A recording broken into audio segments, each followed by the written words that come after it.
Hello, everyone. I am Dan Stapleton of IGN fame, and with me here is Creative Director on the Bureau, XCOM Declassified, Morgan Gray. How's it going, everybody?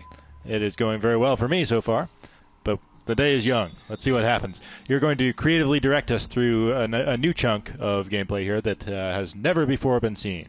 Yeah, absolutely. It's the first time we're showing this off. So, as we've said in the past, you play as Agent William Carter, and you and your team of XCOM operatives are here on what's basically called a minor operation. Think of it as like a side quest or secondary quest. There are elective missions that pop up on the main battle map that the players can choose to go on. And it's comparable to the enemy unknown side quest, like shooting down a UFO.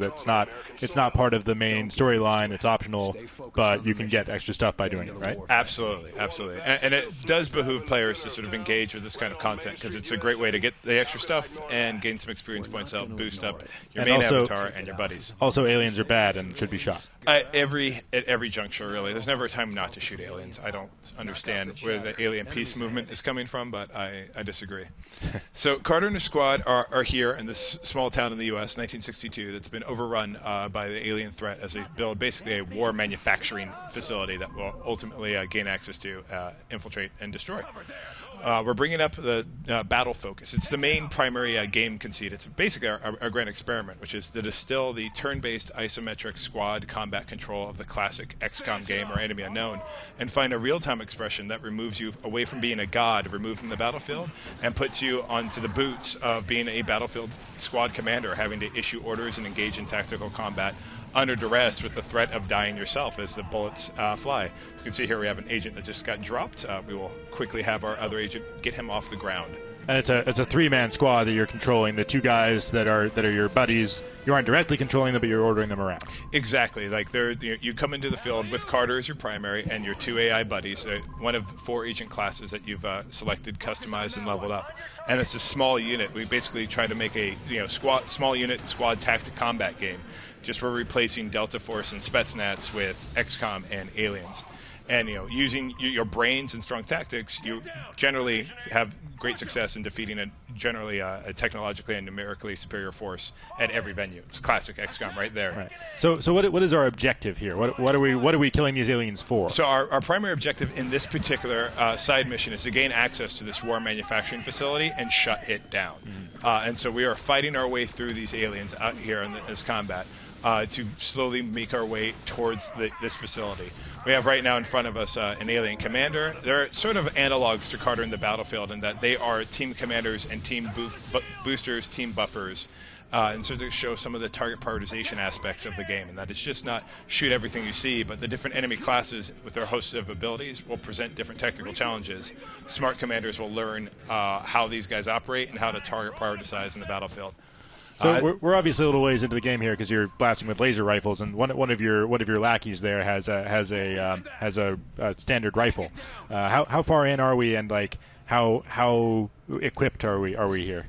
Well, with Carter level 4 and these agents level 3, we're somewhere near the midpoint of Act 2. And so our game starts off with classic weapons of 62. You have your M14s, you have your 45s, bullets. And in classic XCOM fashion, you quickly proceed to laser technology, then plasma technology. And so we have a decent host of abilities. Your agents aren't quite maxed out yet. They actually cap out around rank number 5. But even with the abilities they have, they are still susceptible to getting dropped via poor planning. So this is probably, like, I'd say the middle meat of the game. You got just enough tools to have fun, but not enough to truly be dangerous yet, right, without a little bit of risk. Even that lonely sectoid hiding out behind that pillar could probably drop you if you were not on top of your game. So clearing this, we're going to proceed a little further. The cool thing about each combat is that each one is sort of a minor combat puzzle, if you were, depending on its scale, where we have an array of enemies that are doing different tactics. We have a host of abilities that you've selected and brought to you with the battlefield, and then the layout of the fight space itself, which is actually a part and aspect of every fight. How players utilize this tool chest is up to them, making each fight a little more unique in terms of how people are going through it. It's not just, and then I got the rocket launcher and I blew everybody up. Are your warriors, Barnes? So who's this Barnes character we're talking to? So Barnes is an XCOM operative that's with the organization back when it's still the Bureau, before it gets rechristened XCOM. You're actually in our narrative. You're there the day XCOM gets founded. and ultimately our narrative deals with why it got put up on blocks and hidden in the Indiana Jones warehouse until it reemerges in the future. He is the pilot of the Proto Sky Ranger, our Sky Ranger being much more transport helicopter 62 than awesome flying high-tech thing. We have a few more high-tech transports that the players will be able to see. 62 high-tech, right. NASA hot. He is sort of former Korean War vet and becomes one of the many characters that you'll interact with during the narrative portions of the game, both out in the battlefield itself and back at XCOM HQ. And here you're fighting some silicoids. Yes, the silicoids leaving Tar. So in addition to the tactical combat, obviously there's aspects of a little bit of run and gun depending on what's coming at you. The silicoids are a great enemy because they are both cover deniers and change the tempo. They allow you to do things like shoot from the hip and, as you witness, use your good old fists when things get tight, which helps. So as you can see before us, we're starting to get to the outer facade of the enemy factory, and you're starting to see more elements come into play. We have the Zujari enemies there on the ground, mines in the battlefield, an automated turret that actually got deployed by what we call a minion commander. He's able to spawn in other enemies, and these little flying UFOs called drones. Now, which are also the same guys that back up the cyber discs in Enemy Unknown, right? Absolutely, and they perform a similar function here in that they're basically group buffers. They're able to put shields on certain enemy targets and heal them up. And it starts to show the ecology of the battlefield, which is these different types of enemy types working in concert against you. Again, getting back to that player's target prioritization. The smart player will know the drones are the first guys to go. Although not a direct threat to you, they are going to make it so that you're wasting a lot of ammo killing things that are only going to get healed up again from them. And we should know that we're playing on the PC version here. You can the texture work is pretty finely detailed. Is the dead giveaway? Yeah, yes. This is on the PC version. We're making the game for Xbox 360, PS3, and PC. We actually have a host of PC-specific fun that we'll be showing off. I think leading up to our launch and release, where they can see how we're able to take advantage of the superior hardware. Let's just say it because it is right. That's available not only in sort of video textures, but sort of advanced effects, advanced physics, and the other things that the PC platform affords us. I am intrigued, sir. Yes, well, hopefully we get to come back and we'll show off the PC in all of its glory without trying to overshadow its, I hesitate to call them cousins, but the other gaming devices out there, which are quite fine in their own right. But nothing has the horsepower of a PC. I think we all can agree with that. So you can see we're moving from the exterior into the interior, and our driver is sort of showing off the leapfrog team tactics of slowly moving up the battlefield versus just running outright. He's also deployed over on the left-hand side of the screen the diversion, the hollow agent, as we like to call it, which is a great sort of power where you put this holographic representation out there. He pulls aggro, buying you time to reposition. And we have a slowly approaching heavily armed muton, which is going to require some skillful play. We will see if our player has skillful play today. He has been known to die during presentations, so I'll just call that out. The muton himself has a blade of armor, so it's sort of a gameplay involved about shooting off the pieces of his armor to expose the creamy green and purple center. And so the players used a taunt ability to pull aggro directly to one of his agents on the flank. Hitting him with explosives. One of the muton's weaknesses is to explosive type damage, so your blaster launchers, your grenades, that ilk, and he's really trying to keep him sort of ping-ponged between the two agents and himself, because if the muton's able to acquire a target, get close, he has a devastating pound ability, a devastating attack, and it's pretty much one-shot kills. So it is a single enemy that requires a high degree of coordination to take out when he does show up, and this is just sort of the baby version. The super elite mutons will at one point make their appearance with their jetpacks, because nothing's more scary than a jetpack jumping muton. So the idea with these types of enemies is that you have to really be precise and constantly hit the same part of them to really do maximum damage? That is the goal. Like the players will quickly learn that if they stick to an area like the exposed leg or something that they've created a weakness, they can exploit that by staying on target. Again, or even though on in a screenshot or a first blush there is a veneer of people might see what looks to be an actiony game or a twitch shooter. Again, our emphasis is on the sort of smart, brainy shooting, the smart combat. So even with in our Twitch, we're wanting to get a bit of player skill and deliberateness into our combat. So when your guys have gone down a couple times now, is there a limit to how many times they can get knocked down before they won't get up again? It depends on your difficulty level. On the highest difficulty level, when a guy gets dropped, you're only able to stabilize him on the ground, and he will not get back up until combat ends. On this difficulty, you can keep having them drop and get back get stabilized and come back up in the same combat. If you fail to bring them back up, they will actually bleed out and die, and they'll be gone for the rest of the game. In our expression of XCOM, it's actually a little more hardcore in that regard than, say, the ISO turn-based, the classic formula, and that there's no strong ability to delay the progress of our main campaign. The thrust of the primary campaign is always moving forward, so although there are missions you can go on to quote-unquote farm XP, there's nothing that can delay the major motion or the major beat. So you could be at a level where you've lost a few high-level agents, and you're forced to bring in lower quality agents and/or rookies, and now you're on the next mission. So sort of I wouldn't call it a passive fail, because if you're really, really good, I bet you can find a way around it. But we do sort of require and encourage players to keep an active, equally skilled roster so that they can bring in backups of quality when they need to. And you have kind of a metagame there where it's about keeping those side stable of agents leveled up, going on missions that just so you send them off to level up while you're on your own missions, right? Exactly. They're called dispatch missions, and it's our way of encouraging the player to take someone who either is a new recruit or you're wanting to round out and send them on to something to have them come back to you a little bit higher value, leveled up, and be able to customize them from that point. And how many different types of laser rifles do you have? I see you've got like a pulse laser rifle. You've got a laser SMG. Like in Enemy Unknown, for example, there's just a rifle, a heavy laser, and a pistol. But it seems like you've got more varieties than that. Yeah, we have as you've noted, the laser SMG, the pulse rifle, the plasma sniper rifle. I'm trying to go off my head. I left off the sniper rifle in Enemy Unknown. Nice fail. Yeah. But we have one as well, because plasma sniper rifles are awesome. We have a sort of a high damage output plasma. I would want to call it a heavy machine gun, as it were. Though it's not mounted on a turret, which is a slow rate of fire, but high damage output and persistent plasma burn damage for each one of its hits. So I think if I'm counting off the top of my very tired developer head, I would say that we run at 4, potentially 5, unless I've missed one of the laser. Well, that's probably 6 now that I'm going, as I wake up, to laser pistols, plasma pistols, the heavy plasma pistol, the light plasma pistol. So we round up closer to 7, I guess, is where we end up going. Start rattling them off. So some good variety there, things to pick from. Yeah, there's a host of weapons to pick from, and Carter can carry anything. The agents are restricted to weapon types by class, but there's still a high degree of customization. And the two you've got here, what classes are they? We have the Commando and the Recon. So we have basically if you're an MMO player, you have your DPS outputter Commando. He's all about damage output and taunting, battlefield control of the enemy in that regard.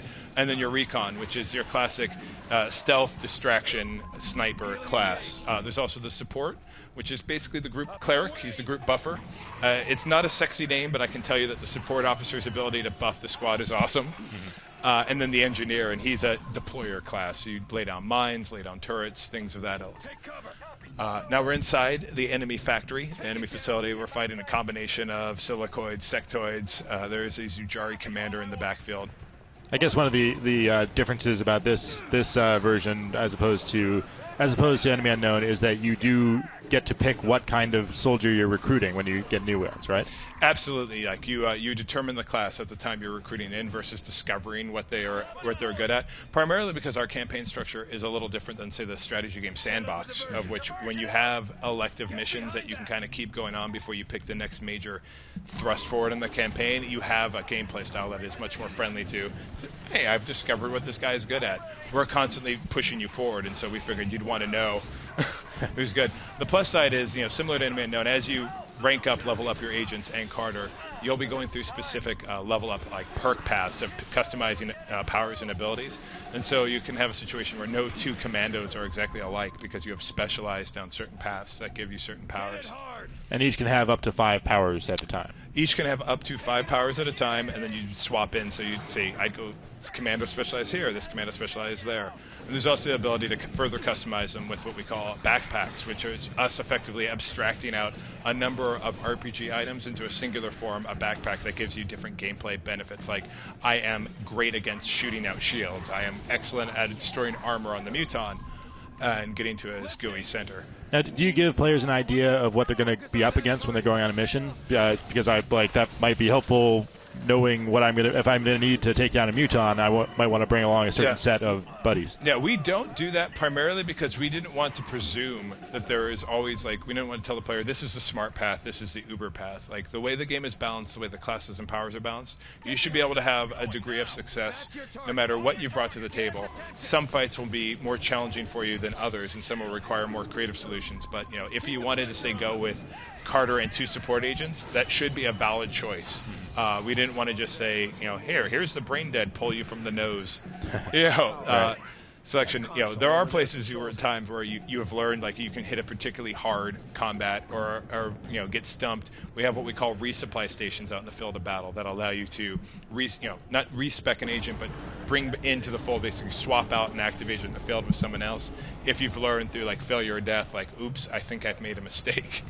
So we give you some agency to be able to swap things around. But we do like the sort of aspect of surprise. And hopefully that surprise helps players keep more balanced teams than just over-specializing down one particular path. So is the goal here to blow up this facility, or are you just shutting it down and trying to take the technology? Yeah, this mission's all about basically take it offline, effectively shutting it down for the rest of XCOM to sweep in and disassemble. Again, our focus is moving away from being I am the manager of the totality of the XCOM organization to I am its premier field agent, its field commander. So Carter and his squad are always generally dedicated to some sort of combat operation out in the field.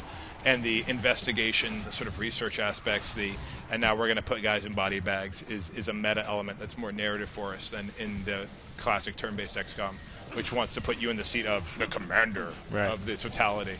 And what kind of new abilities are we seeing here that haven't been shown off in the last round? Well, that's a great question, especially as a Sectopod has come to the fight. It's going to show off cool things. The Sectopod being piloted by the sort of zombified brain of a sectoid, because the Zujari do not regard the sectoids very strongly. Now that's interesting, because that's new fiction for the sectoid, or the Sectopods rather, that we didn't see an enemy unknown. We enjoy the fact of bringing in the menagerie of classic XCOM aliens and giving them a different contextualization in this origin story, where the first time the sectoids were Earth was under bondage by our Zujari, to then know where we are to return in the future. Obviously, for I'll stay spoiler free, but under the control of another alien race on top. So on the new powers that we haven't shown off before, this is the first time we're showing off the diversion ability, which is great. We can see we have the diversion agent out in the battlefield. He's pulling aggro by this also armored Sectopod, as we're trying to diminish it with a bit of explosive damage. We also have, I'm trying to remember what we've talked about before as we look at it. We have the Force Push, which I believe we've shown before. Carter has a host of abilities that are new. We have the Deploy Sectopod, so as Carter levels up, he's able to make his own Silicoid, rather. And deploy it under his own powers. You're also able to deploy your own drone eventually, so you can boost up your agent squad. So in the class department, we think of Carter kind of like the pet class himself, because it fits in with his role of, like, I am the commander of everyone on the battlefield. I'm ordering you around. Now, did I just see him firing a plasma weapon there? Yes, I don't think we've seen those before. Yes, he is firing off a plasma weapon, and again, he's trying to deal with these boosting drones that are helping this big badass Sectopod stay alive longer than before. He's also going to hit him with the lift ability. Although not super effective against the bigger boys, it will buy him a little time to pull that agent back, relocate him to a little bit of safety, and continue his pressure. Similar to the Muton, the player is going to have to try to use a lot of coordinated tactics to deal with this guy, because one-on-one, the Sectopod is going to take you out. He does have a unique weakness, if you can get to his rear vents, but it's very hard to have him cooperate with you while you're trying that. So there's going to be a lot of stick and move type tactics at play here, along with a heavy utilization of taunt and other powers to lead this, basically, conduct this battle to get the Sectopoid in an advantageous position. And this is a complete redesign of the Sectopod. I mean, it looks nothing at all like any Sectopod we've ever seen before. So why redesign it instead of use the existing one? Well, the advantage that going into the 1960s to tell the origin story is it lets us take a look at various tent poles within the XCOM universe and play with them a little bit in a way that doesn't actually devalue them, because obviously when we hit to the future, we hit a highly more advanced, a highly more technical expression. So we get to have a little play with some of the classics with a redesign under the aspects of we are in the past, early versions, a Mark I versus what eventually gets seen down the road. The same thing with our sectoids that are enslaved in slave collars, explaining their sort of mind-controlled nature. And this is the core that you're shutting down now. Yep. Drops the power core from the factory, which shuts it down, and in this little secondary quest, that would equate to mission complete, which would proceed back to XCOM HQ and have a host of missions available for us to select, both more secondary quests as well as primary campaign missions. And what kind of rewards did you get from that? Well, by going through this mission, we were able to both boost up Carter and his agents in terms of XP, so his agents were on the path to leveling up. In fact, it looks like with those little arrows, 2 of them have leveled up, which is going to unlock new perks and level up abilities when the player engages with them in the agent management screen back in the base. It also, I believe I saw Joe, our driver, grab a backpack schematic along the way, which is another way of going out into the field, grabbing this new sort of technology, again, with the metaphor being a little more active than the research mechanic, and then being able to have that to assign both to Carter and the agents from that point moving forward. So it was a good operation for the player to go on to arm himself up, boost himself up before diving back into the main narrative campaign. Great. Well, thank you very much for showing that off. That was cool. Thank you for having us. It was awesome to get a chance to show it off. I often say that our game shows best when it's in motion, so everyone can see how all the pieces come together. Yeah. And for more on the Bureau, XCOM Declassified, be sure to check out IGN. We'll have more coming up soon. Cool. Thank you so much for having us again.